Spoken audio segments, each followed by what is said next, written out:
Communications Director at Priests for Life, here with your pro-life news break. A federal judge in Boston continued her defense of the nation's #1 abortion seller this week by continuing to block a law that removes abortion providers from the nation's Medicaid program for 1 year. Planned Parenthood is challenging the recently enacted One Big Beautiful Bill Act, which would have cut off Medicaid reimbursement funds to the abortion giant. Plaintiffs are likely to establish that Congress singled them out with punitive intent, Judge Indira Talwani wrote in her order released Monday. The Obama appointee said the law signed by President Trump on July 4th likely violates the U.S. Constitution by punishing Planned Parenthood for providing abortions. Also this week, Planned Parenthood announced plans to close its mega killing center in Houston that is believed to be the largest abortion facility in the Western Hemisphere. A second Houston center is also slated for closure next month. The abortion seller blamed rising costs, staffing shortages, and low reimbursement rates as the reasons for closing the 2 Houston facilities, but it's unclear whether Talwani's order will impact those plans. Priests for Life National Director Frank Pavone predicted that despite the judge's order, the flow of federal funds will eventually be cut off because, quote, the people and their elected representatives spoke loud and clear in the big beautiful bill. And at what might be an historic first, the Washington Post editorial board agreed, writing on Tuesday that this is the kind of lower court activism that gives the Trump administration fodder for its attacks on judges. Also on Tuesday, Democratic attorneys general and governors in 22 states sued the Trump administration for attempting to strip federal funds from Planned Parenthood clinics.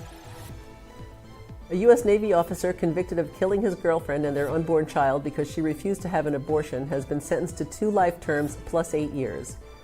In July 2022, the body of 20-year-old Rakia King was found on the side of a road about 15 miles from Richmond, Virginia. The day before, her boyfriend, Emmanuel Coble, had taken her to an abortion business in Virginia Beach, but she refused to kill her child. This past April, the 27-year-old Coble was convicted of first-degree murder, murdering a pregnant woman with intent to terminate pregnancy, the premeditated killing of another, concealing a dead body, and the use of a firearm in the commission of a felony.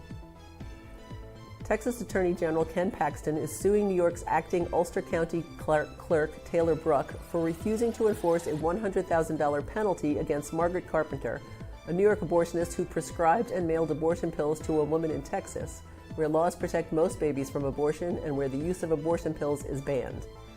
In February, a Texas district court ruled in favor of the Lone Star State over Carpenter after she failed to file a response to Paxton's complaint. But Bruck, the clerk, refused to enforce the judgment against Carpenter, who lives in Ulster County.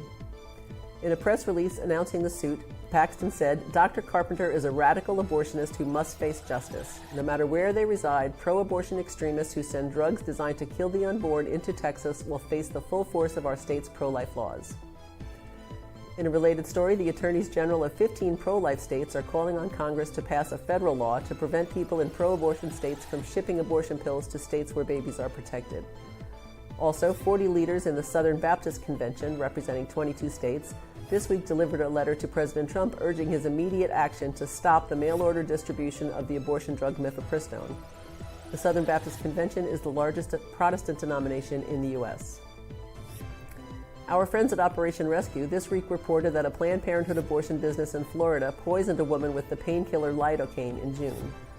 Lidocaine is an anesthetic often used to numb the cervix during an aspiration abortion, which is legal to 6 weeks in Florida. Operation Rescue obtained the audio of a 911 call made from the East Orlando Health Center, located about 3 miles from the campus of the University of Central Florida. Lidocaine toxicity is a serious medical condition that can occur when excessive amounts of the drug enter the bloodstream, potentially affecting the central nervous system and the heart. Symptoms can range from dizziness and confusion to seizures, respiratory depression, and cardiac arrest. And finally, 2 women have given birth recently to what pro-lifers call snowflake babies, who were created during the IVF procedure and then frozen as embryos. To be clear, the pro-life movement opposes IVF because many of these frozen embryos, otherwise known as human beings, are destroyed or kept indefinitely in storage. The Catholic Church also opposes the procedure. But when one of these frozen embryos is given a chance to continue developing, that's good news that we celebrate. Incredibly, one of the babies born recently has been on ice since 1994, when IVF was still relatively new. According to the MIT Technology Review, Linda Archard, now 62, was able to create 4 embryos in 1994 through IVF. One of those embryos went on to become her daughter, who is now 30 years old with a daughter of her own. But Archard's remaining 3 embryos were never used and remained in cold storage. She didn't want to destroy them or donate them anonymously, but then learned that there are several faith-based agencies that arrange adoptions for these embryos. She chose an Ohio couple who had been trying to conceive for years, and the baby, whose gender was not revealed, was born on Saturday. Also, Amy Murphy, a pro-life activist and founder of Humanize International, gave birth to a Snowflake baby this week, announcing on social media Wednesday that her son's name is Edmund and that she and her husband are, quote, just so grateful for the gift of being his parents. More than 10,000 babies in the U.S. have been born following embryo adoption, but it's estimated that 1 million embryos remain in storage in our nation.